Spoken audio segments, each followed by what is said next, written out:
KDCL Media, the pride of Internet radio for Deep Creek Lake, Garrett County, Maryland, and the world.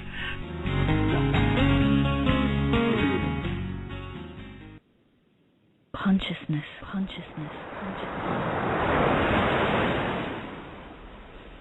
Is like the ocean.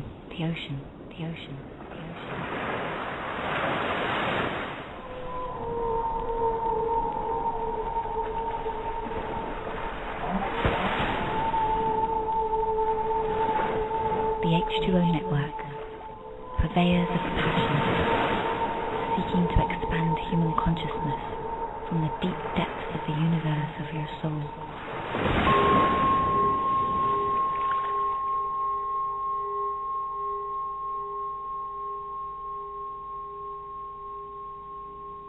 Greetings, family, and welcome to After Dark with the H2O Network and KDCL Media, the pride of Internet radio. I welcome everybody in the chat room, everybody on the phone lines, and to everyone who will be listening to this via the archives later on. Family, make sure that you check out the H2O Network and the KDCL Media profile page on Blog Talk Radio. You can download us via iTunes and take us anywhere you go. So if you go to the profile page, you have an RSS feed and an iTunes button. Click that iTunes button and you can take us on the go. Also, family, if you're a part of our Facebook networks, you can also click on the particular show, that link, click on the link, and under the play button you have three options, and one of them is to download any particular show. So you can download these shows individually as well. Also, family, make sure that you check out the H2ONetwork.weebly.com. That's our website, the H2ONetwork.weebly.com, and also KDCLmedia.weebly.com. Also, family, you know that we're percolating on Facebook, so type into your search engine DIANUNEZ. That is me, Dia Nunez. I have two profiles, friend in both, a lot of things percolating down. Same thing with KDCL Media. Type into your search engine KDCL Media, and you'll be able to find KDCL Media on Facebook, along with the HO Network and our fan pages and everything that's percolating as far as CCK, Center for Community Knowledge, which this is a Center for Community Knowledge broadcast this evening on how to select the godparent. Very, very, very much important. And to make sure that you keep up to date with CCK and what's going on, because you know the HO Network, KDCL Media, and CLBA, Church of the Lukumi Babalu Aye, with Oba Ernesto Pichardo in Miami, our beloved elder, we are now under the same umbrella and percolating in the ethers with education and knowledge and all of these things. So along with our profile pages, our fan pages individually as stations, we also have the CCK fan page, the CLBA Community Forum, of course, the Adimu Network, where you can find some nice little delicious delectables for Orisha. And also, family, make sure you keep your eyes on the burner for Media's Miami Kitchen. I tell you, she be burning them pots up, y'all. Burning them pots up. Tons of wonderful information and recipes, if you will. And I know I have my sister on the line, Miss Paula from KDCL Media. Hey, girlfriend, how you doing? Oh, hanging in there. I'm ready to dig up Alexander Graham Bell and strangle him for inventing the telephone today, but other than that, we're good. I hear you, girlfriend. I hear you. It's been, I have to say that since 2012, since the beginning. Why? I shouldn't even say even with 2012, since the beginning of last year. We've been so darn busy, it's not even funny. But this is all wonderful and good because we're, we're being the conduits for our elders all across the country, across the world, not just with Oba Ernesto Pichardo, but with artists, with musicians, with authors. I mean, we're really crazy right now. But it's all good. These are all beautiful things. And I think tonight's show, Miss Paula, is probably one of the most important shows that we've ever done, how to select the godparent. Yeah, absolutely, because I mean that's like the biggest stumbling block in the world for anybody that's interested in this tradition. Unless you know somebody who knows somebody who knows somebody. Absolutely, and even the information that's being given this evening actually goes beyond our tradition. It's basically how to select an elder and a godparent in any tradition because, you know, we always talk about Iwapele and certain characteristics and things of this nature. And, you know, as we're percolating in this reality, 2012 and beyond, more information is coming out. More people are taking their studies, their metaphysical, ritualistic type of studies very seriously. And you really have to have an elder that matches your personality, what you're seeking. You really have to map out what your expectations are for a godparent, what their expectations are. And if that doesn't map out, then you need to move on and keep it moving because this is your consciousness you're dealing with and you're molding and you're trying to grow.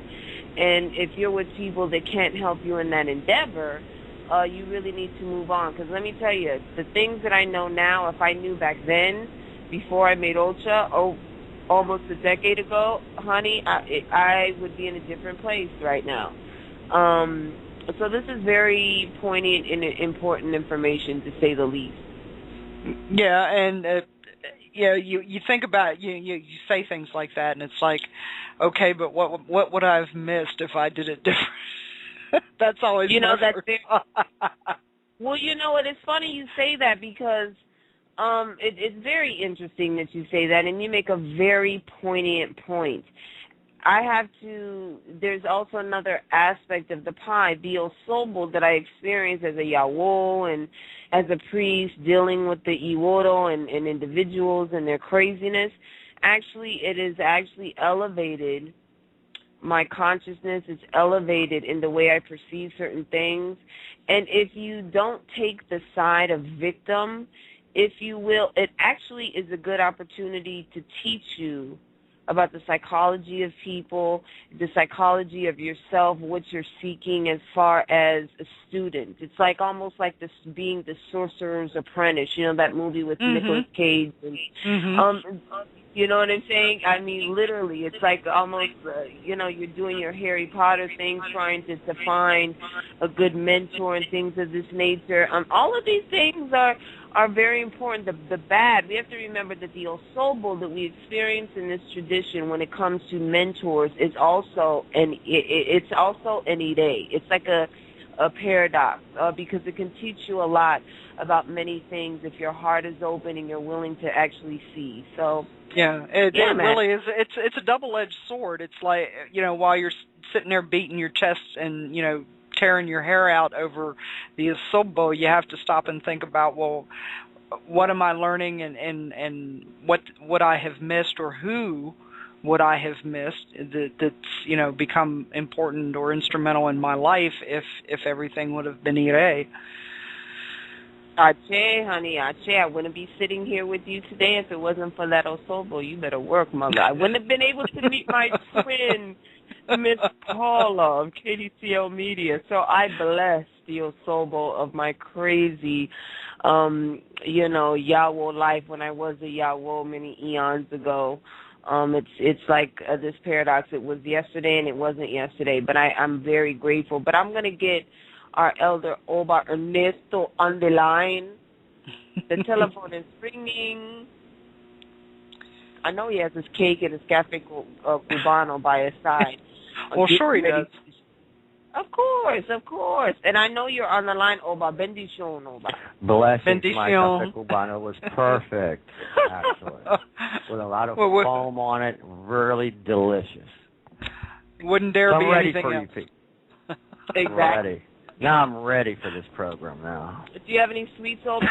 What are the sweets for tonight? Because family, if you guys don't already know, like we have this ritual and we totally tease Oba. It's cafe cubano and it's sweets because we all have a sweet tooth. So every day we know that, when we're talking to Oba, it's going to have, cafe cubano or some type of fabulous sweet that Nivia's Miami Kitchen whipped up. So what's the sweet tonight? What's on the menu? Well, my Nidia made a wonderful chocolate cake, which I hadn't had for a while. Nice. So that'll keep me going between my chocolate cake and the café cubano. Hey, I'm ready, you know? Exactly, and we got the candles blazing, so we. What? Did you light candles for this program? All the time, all the time, all the time. All the time. Exactly. Oh my God. Exactly. We got the Eglon, candles lit. We got the Orisha candles lit. You know what I'm saying? No, I think you all need to do is establish your own candle factory. Okay. This is crazy.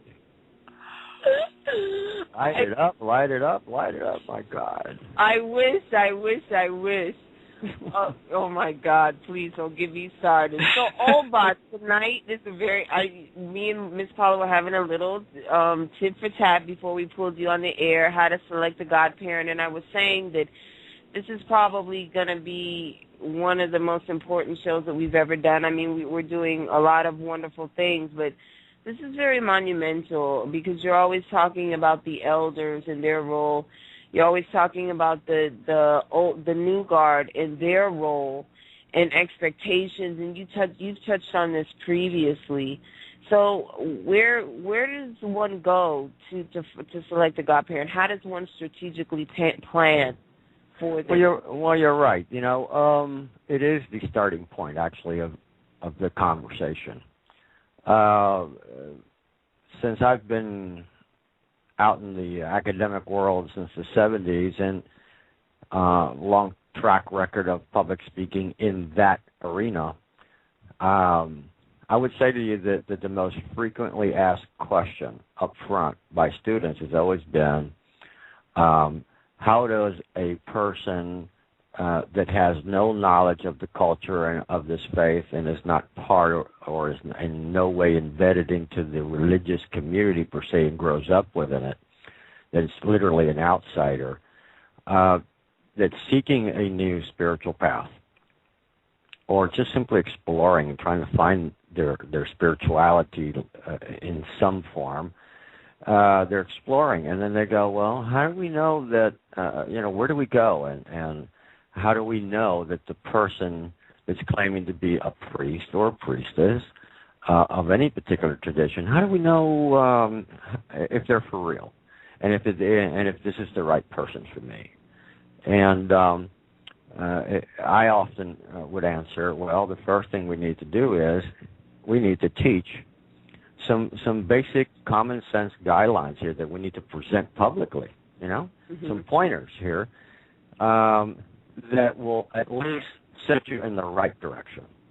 That's how you begin. First, knowing what to ask and what to look for.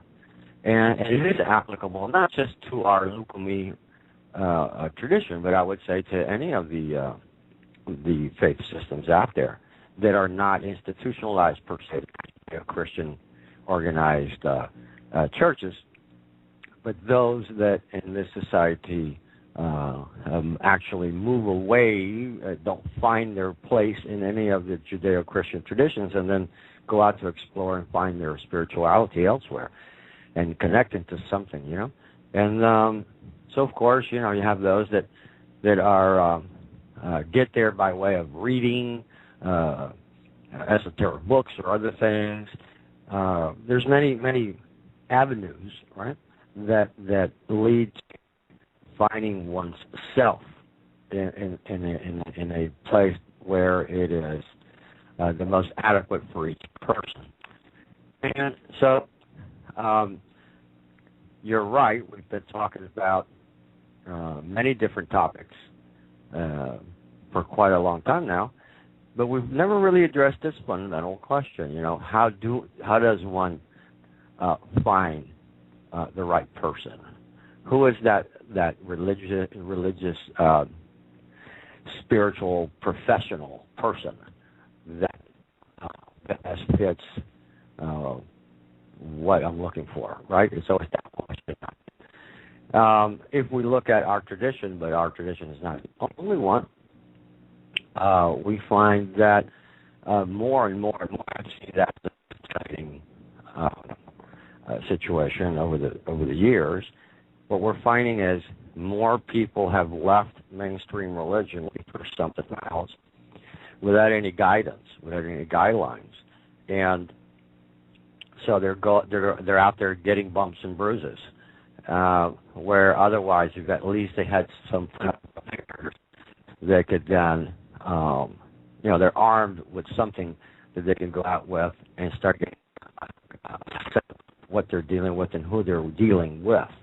If that's the case, then they would have avoided an awful lot of victimization, if you will. We're talking about religious systems, indigenous traditions, and what have you, that are not institutionalized. And that was always the students' second concern. Well, if they're not institutionalized, how do we know? How can we be sure? There's always those common sense doubts.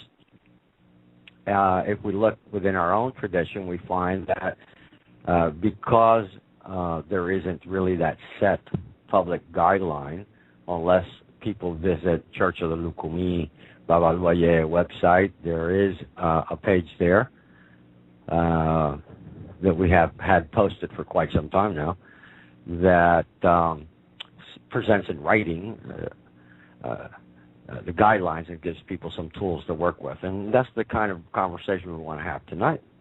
But in radio, if you will, we've never really discussed it, and I think it's important to do so. So that's what we are. Indeed, I think it's very important. And also, this is one of the things that I realized in my own quest when I was in Aleo, that one should really also look at the real lives, if you will, outside of ceremony, of the individuals that you're seeking as mentorship. And one of the things I think is key, and not always, because that would be painting a wide brush, but how are they with their families, with their wives? And to give you an example of what I mean, I had a godparent who didn't even speak or acknowledge her own living children. That was a red flag to begin with. If one is not in harmony and balance with their own kids, now we're not talking about the idyllic fairy tale Walt Disney version family. We're talking about people who take their familial life very seriously, their married life very seriously. I didn't really look at that, and there were a lot of issues with this individual in her life with her own children. She hadn't even spoken to her own children in many, many years. Family, that's a red flag, because if a person can't do that with their own children that they gave birth to, if you will, through the womb, they're not going to treat you any different. So you really have to look at how, not only how these people live in their spiritual priestly life, but how they take those pillars of principles into their familial life, their real life, how they deal with people.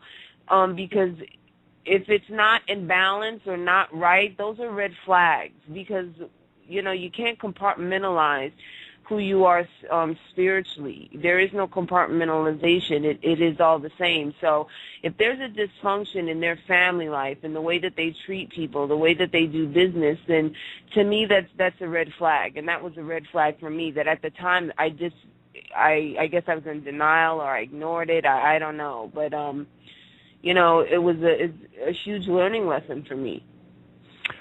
Yeah. Well, what in our tradition we can point to three categories if you will, that provide religious services, but from three different lenses. Okay, and this is something that nobody ever really talks about. The first one is what I coined as quick fix spirituality. The second one is religious counselor. And the third one would be literally choosing a godparent relationship. Three different stages, three very different perspectives. usually, I would say that overwhelmingly, those that are in quest of a new religious perspective, if you will, in their lives, are attracted or may be attracted and find themselves in our tradition initially in a very superficial way. One either is because they had one experience where they were exposed to the religious art. Another is because they were exposed to the religious music and dancing, and that became interesting and rather a magnet, if you will. Others that via friends, acquaintances that have explored or are in one of these three stages involved in our tradition will refer the person, which is usually the most common, I would say to you. It's the word of mouth, because in our tradition, the old way, not what I'm seeing today, we were always principled on non-religious proselytizing. That was always the policy, not to proselytize. The belief is that every head, every person will find their place in time. Their own spiritual guides will find their place in time. So proselytizing was something that was never seen in a very positive light among the elders of our faith. This is not what we have today.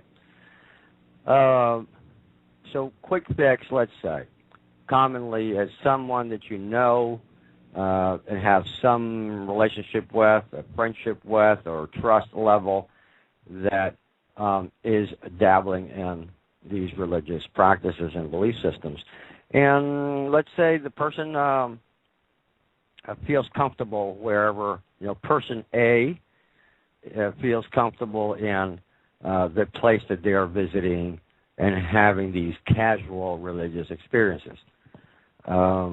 They usually, the big issue there is credibility, and that is they're going in for divination. And the priest or priestess is being sufficiently accurate to describe the mundane and spiritual issues of person A, and therefore becomes more and more convincing. And then this person talks about their new experiences with a friend or what have you, and at some point the friend may also be moved to go in for a consultation, and this is how it starts. So at that level, we have to look at truly what are the definable, if you will, expectations of person A and B when they go to have one of these services by a priest or a priestess. What's motivating them? So the priest and priestess usually never knows until divination takes place, and then you get a sense of what's happening in the person's lives and what's moving them to be there. What happens with this, though? What happens with this is, let's start with the quick fix category. Well, the quick fix is people that are not looking for any continuity, any systemic approach towards their spirituality. They're really not being serious about it. It's playing religion for a weekend kind of a thing. It's like, I want to experience going to a spiritual retreat somewhere for a weekend and see what that's like. That's kind of like the mindset.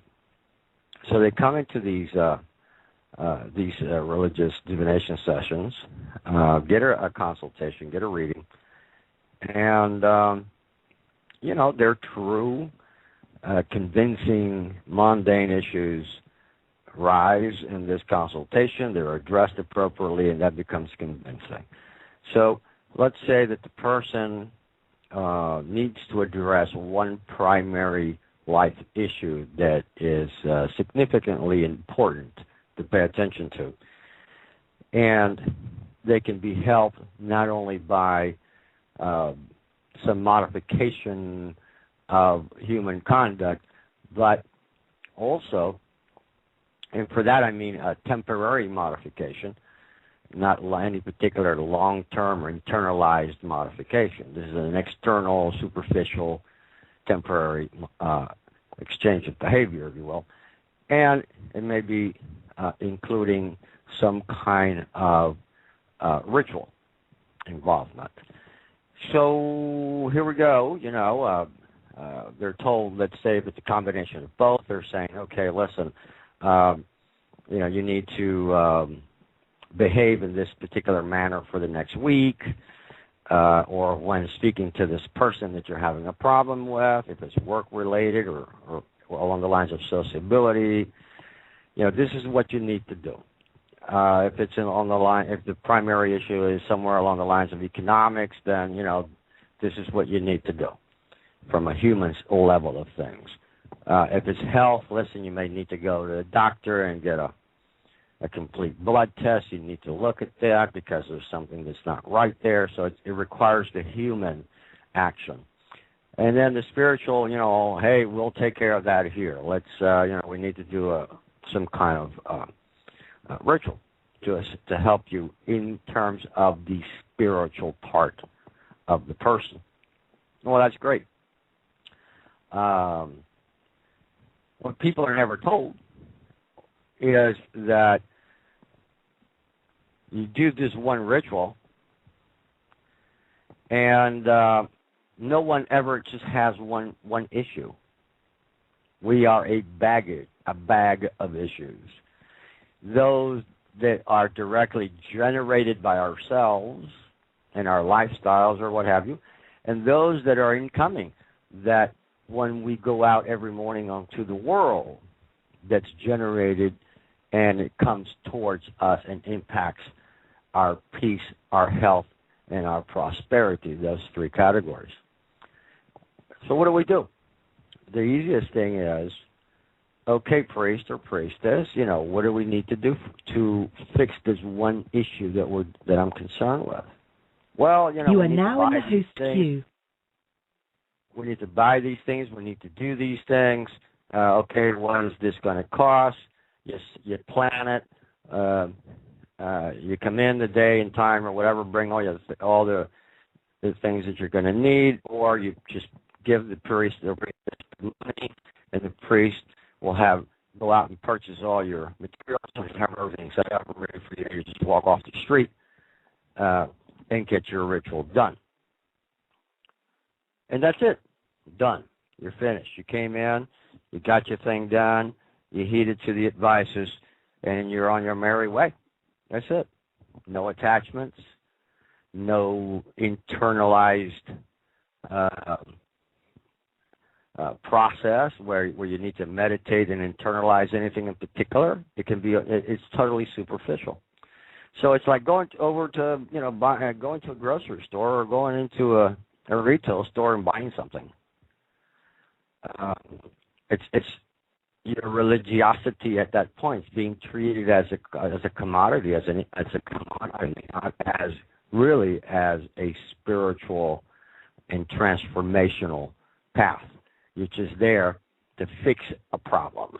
You're not there to internalize, to meditate, to learn, or anything. And it's like I'm just here to buy gas because I'm running out of gas. Okay, and that's it. So if we use the example of a vehicle, and you're just there, you got a flat tire, and then you're running out of air on the tire, and then you go to the mechanic or a little shop somewhere that doesn't have a mechanic, so you can't change your tire. And they go, okay, fine. I'll fix this flat. Here's a can, and pay me for the can, and I'll go out there and I'll get your tire with the sealant, and maybe that'll hold. You see? The point is that nothing guarantees that once you start driving your car, how many miles you can get out of the fix-it flat. You don't know if your tire is going to blow up after that. You don't know anything. You're just confident that, hey, problem fixed is the immediate here and now resolve that. So what happens is that over and over, what I find in that kind of setting is that people engage this very much, like I said, in a quick fix manner. It's very easy. It's casual contact. Don't have to think. Don't have to do much. Just agree, buy your stuff, get your ritual done, and it goes away. Bottom line, that kind of religious contact, that kind of spiritual approach is only concerned with that one issue. It's not addressing anything else that's coming up the line. That's number one. And number two, it creates a sense of magical solution where you're purchasing magical solution. So that the human is literally passing the buck, if you will, because they're paying for a service. I'm paying the priest. The priest is now 100% responsible for fixing my problem. All I have to do is come and get the ritual done. As soon as the ritual is done, I walk out the door and keep on living in the same way, with the same issues, with the same surroundings. Nothing needs to change. The person doesn't need to change anything, whether it's human or anything else, or their environment. Nothing. Nothing is required of them. So they go in and they're paying for a magical solution and passing the buck. So it's like buying a product, right? Going to the store and buying a product. And, if by the time you go home and you use the product and you don't like the product, or the product is does not meet your expectations of quality or whatever, then you're uncomfortable. Then you've got something to complain about, and you voice it in terms of, listen, don't go to that priest or priestess because I got scammed. They took my money. I went there. They told me what my problem was. They charged me so much money. I paid the guy or the woman, and hey, you know what? I'm still having problems. So it becomes a circular. It's like chasing your tail in a circle, because all you're doing is passing the buck and paying for a service that you have to do nothing more with it other than pay the service. And what gets the person to pay for the service in the first place?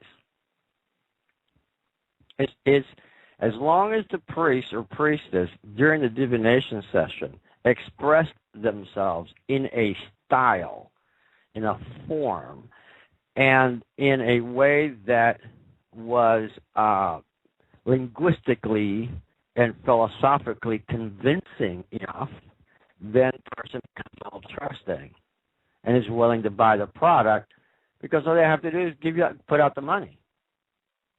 Because they're passing that already puts them in that mindset of, this person is selling me something or getting that work. So it becomes trusting in that regard. And it's very casual and very easy to do. So let us assume that the person, under the quick fix system, the person comes in and you know what? Their magical solution brought forth deliverance, problem solved, okay? Or solved at least to a satisfactory level. That person is going to start saying to other friends, hey, you got a problem or whatever? And then here comes this referral, right? This is how the priest or priestess now starts acquiring other people within person A's social network. So the person, the next issue that comes up, the person considers it. If it's important enough, get motivated and go back again to that same priest or priestess for more. For more, let me pay for magical solutions. There's no responsibilities. All I have to do is just come in here, a little while, get a consultation. It's all going to be great conversation, feel me good, intellectually send us out of here. That's it. That's all it takes. So it's really the closest thing that I can correlate this thing to would be going to a main religious institution and talking to a priest, talking to your pastor, you know, or the religious counselors in those institutions. It becomes very similar to that. You come in, you dump your concern, you get advice in return. You act or you don't act based on the advices that were provided by that religious counselor. And that only took a little while, and you're gone. It's almost as if you went, you were all stressed out or whatever, and you went and sat down with a social worker or a psychologist for a little while and presented your concerns, and the psychologist sits back, he listens, formulates, orders your conversation, throws it back at you, and advises you in some understandable way that helps you kind of move away from your psychological confusion, organizes where you're at a little bit, gives you a better understanding of your situation and things to consider, and provides some options for you. And so you went in there for that therapy for about an hour or two, paid the man or the woman, and you walked out of there, and it's back to, I feel good. I feel that I got something done. Mm-hmm. So it gives you that good feeling. It feels right. It feels right because someone else listened and someone else is taking on the responsibility to resolve my problem. It's going to get done. I took my car to the mechanic. I don't have to understand the car. I don't understand why my car can't make a problem. When I go and pay the mechanic, and I ask the mechanic a couple of questions, the mechanic is going to answer me in some satisfactory way, answer my questions, and I'm going. I'm start the car, and I'm gone. There's no ties. There's no responsibilities. There's no religious internalization. There's no internal transformation of one's spirituality, or one's not only spirituality, but how that connects to every human's in their lives. So nothing needs to change. You buy magical solution. That, in a nutshell, is how I define the most common contact, which is quick fix. Quick fix. Make sense to you? No, it does, absolutely. We're in a quick fix nation in every aspect of our lives, including our spiritual lives, if you will. So it's not surprising that our spiritual lives are a microcosm of the cosmos. Yeah, exactly. Right. I'm hungry. I'm hungry. Okay, how do I fix this? I'm driving by a fast food chain. I don't care that what I'm buying is poison. It's going to fill my stomach. It tastes good, and I'm done. Indeed. And what's taking so long in this drive-through? This be a drive-through. And it's funny, I'm going, these stories. You're a good storyteller, Oba, because when you tell these stories, I go back to my Eleo years. And we get so bamboozled and bedazzled by the magicry, the magicry of what diviners do and what they tell you and what Egun does. And that's like, the anchor that pulls people in. And in all actuality, it can get you in a lot of trouble if you get pulled into that box and you don't open up the box and look at everything in the picture. Right. You're just going by that initial contact and exchange, superficial exchanges with that priest or priestess, or and it's really a character exchange. Mm-hmm. It's more about, do I like what the person's house looks like? What does this house feel like? Do I like this person? It's a new person. It's a new encounter. It's like a new friendship that you're engaging. So you have all your curiosity levels on steroids, and that becomes part of the psychological attraction. Indeed, indeed. And not only that, when you talk about new relationships, when I got made, the individual that made me, which was a big mistake, she was my best friend. And I tell you, sometimes friendship and spiritual evolutionary power does not go together. That may not be the best thing for you, family. Yeah, actually, it becomes very twisted in most instances because, you're going from friendship to quick fix, dabbling into this arena, and then overnight you're jumping into a godparent relationship. No longer is the friendship the reason why you met this person and the reason why you like this person, and whatever is sustaining the reality that's sustaining that friendship relationship is going to be impacted when you turn that into a godparent relationship. Yes, indeed, absolutely. Nobody talks about that. Indeed, and that was the biggest lesson that I learned. But I'm glad I learned. Well, those lessons are always good, like you said, Oh, totally. They're every lesson is a lesson. It's something that we gain. It's knowledge that we gain. For better or for worse, but it's knowledge and experience. Absolutely. So what you talked about on other shows, you skim the surface on this, and we're going to go back to this whole expectation of godparents and godchild and the alignment of that, not the delusion and idealistic Disney form of that. I'm talking about real expectations and being able to draw those lines and being very, very clear. Talk about that, Oba, because that's important. Well, the godparent relationship is totally and completely different to what we're talking about. Now we're talking a different role play, if you will.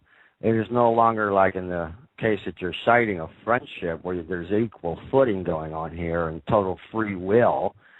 Once you get into a godparent relationship, the dynamics of that are radically different.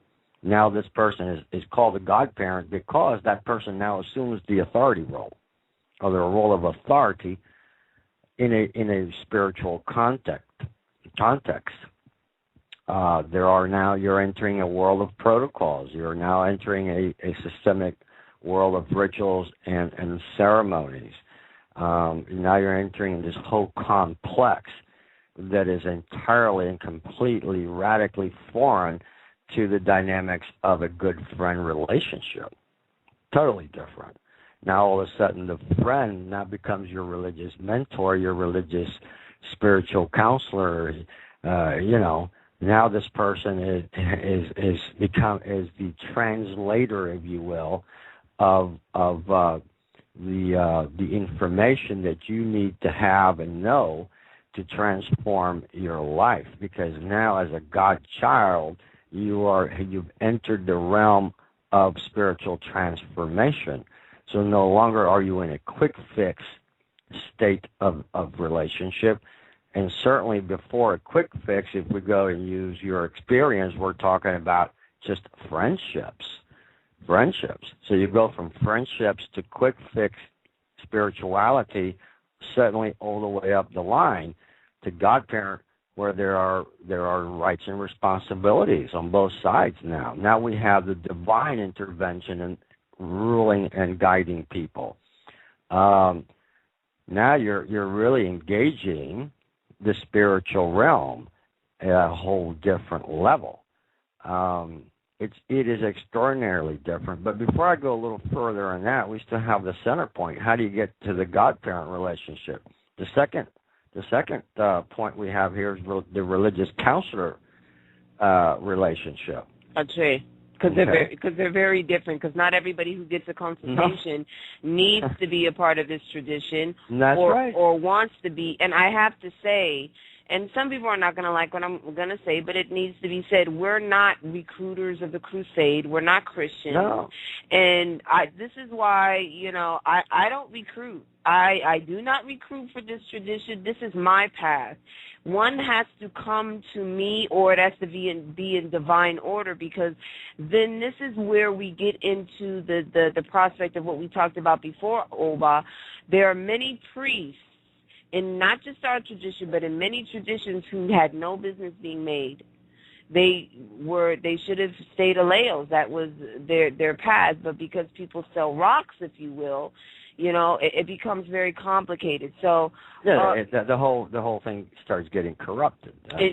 Indeed, the priesthood is that's a whole different thing. But yes, do talk about the whole religious counseling thing and this is how we move up the scaling of involvement. I mean, by the time we get into the God-parent relationship, now we're getting, borderline or totally into the priesthood of this faith. That's a whole other ball of wax, isn't it? The thing is, what happens prior to getting to that level, if, in fact, for real, the person needs to reach the level of priesthood in this lifetime. And that is not everyone. This is not something where people just simply, based on their free will, say, you know what, I want to sign up and become a priest of this faith.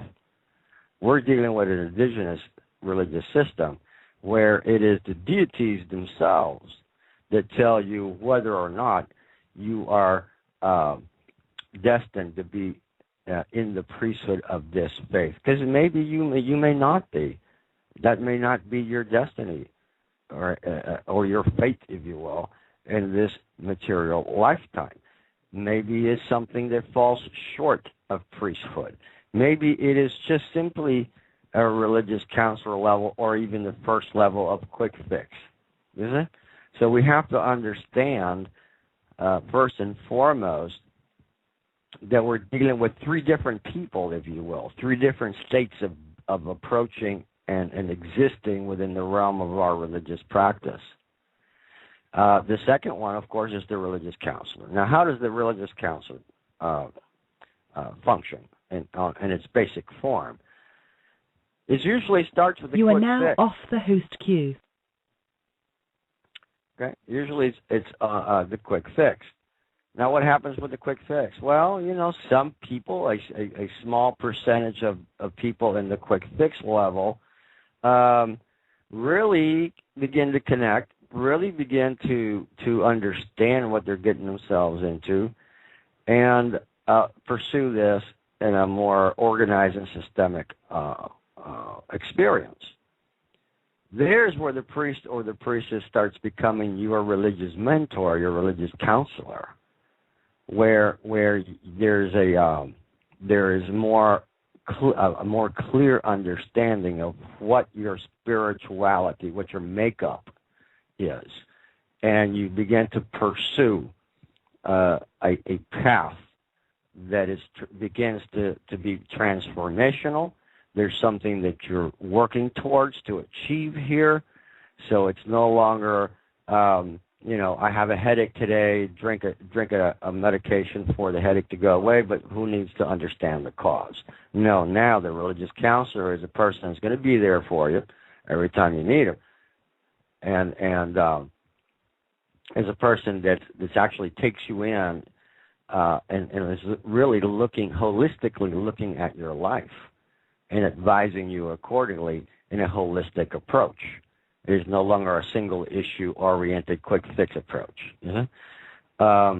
There, we're starting now to establish a relationship, a real relationship, and not a hit-and-run commercial, if you will, superficial quick fix spirituality, let's play religion for a weekend kind of approach, which is the previous one that I've already talked about. Now we're getting serious about ourselves.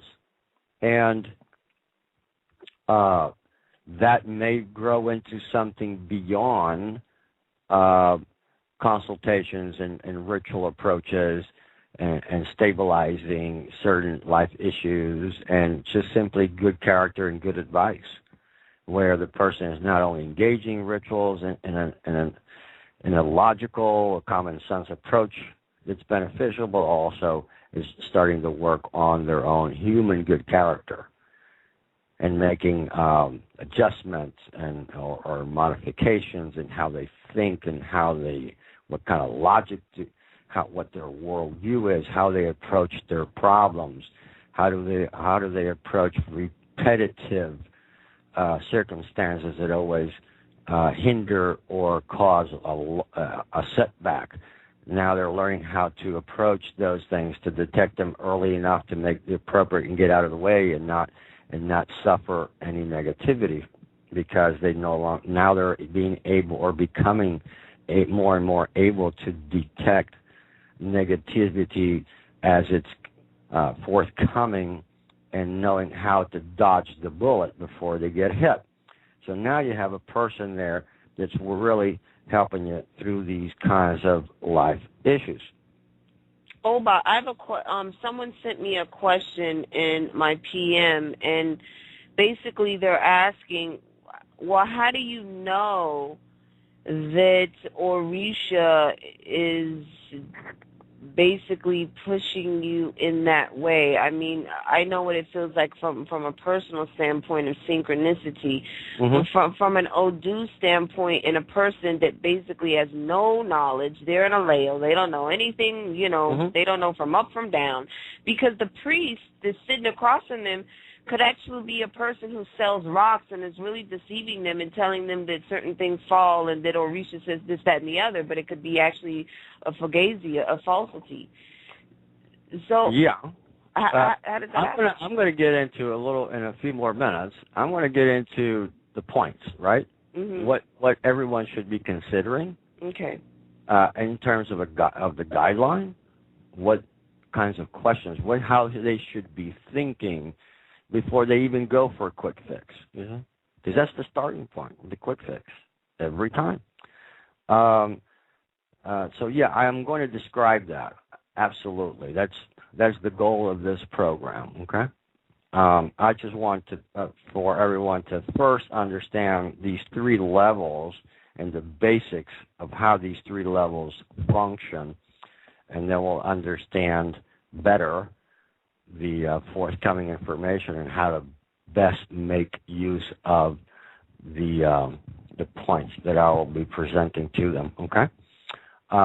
Indeed, first and foremost, I think the essence of the question would be: listen, once you go for a quick fix kind of approach, once you sit before this priest or priestess, they're diviners, and you'll know in very concrete ways how relevant the person is. This Orisha says that you're living this and that and that and that, and the reason why you're here is this and that and that and that.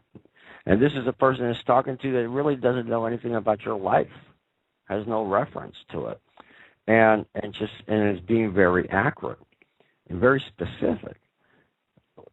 That makes it very tangible to person A when they go for a quick fix. It becomes extraordinarily believable. It's like going to a psychic that doesn't know you, and when you sit there and the psychic starts telling you things about your life that are very deep, very important, very significant, and that there's just no way the psychic could have known. So you know that psychic person is connected to some spiritual source at that moment, because how would they know? Certain things that the person is forthcoming in your life, and you don't see this person ever again for a year or two, and boom, whatever they said to you 3-4 years ago happened. And then, this is how it starts becoming very, very tangible. We are in a religious system that I always say, look, we're based on see it to believe it. This is not a blind faith religion. Okay? The people that are in this religion is because over time, over and over and over, in a very consistent way, they have had very concrete and profound experiences that convinces them that there is a supernatural reality at work, that it's not human, that is beyond human capacity. It is that tangibility that becomes convincing. Therefore, over time, the person is not a believer out of faith. The person becomes someone who is convinced of the spiritual reality out of deliverance, out of outright evidence, as matter of fact.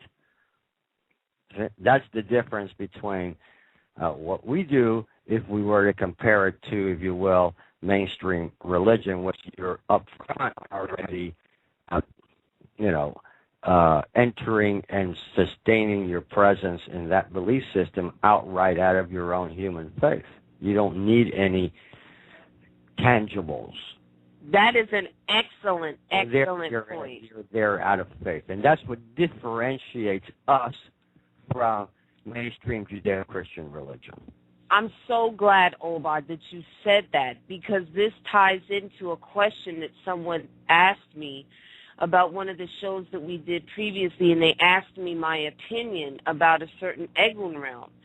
And I said to them, look, this is not just a concept. I have vision. I have, a clairaudience. So I've seen this with my own two eyes. It's not that I am going by the essence of conceptualization and faith. I've seen it with my own being. And you've seen it over and over and over and over again. It's repetitive.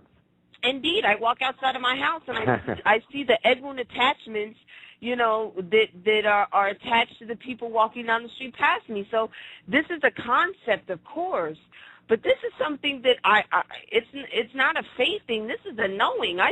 This is a knowing, yes. Yeah, it's a knowing. It's a very different thing, like you said, in sitting in the pews and having faith and so on and so forth. No, this is a knowing. It's very different. I'm glad you mentioned that. This is something that becomes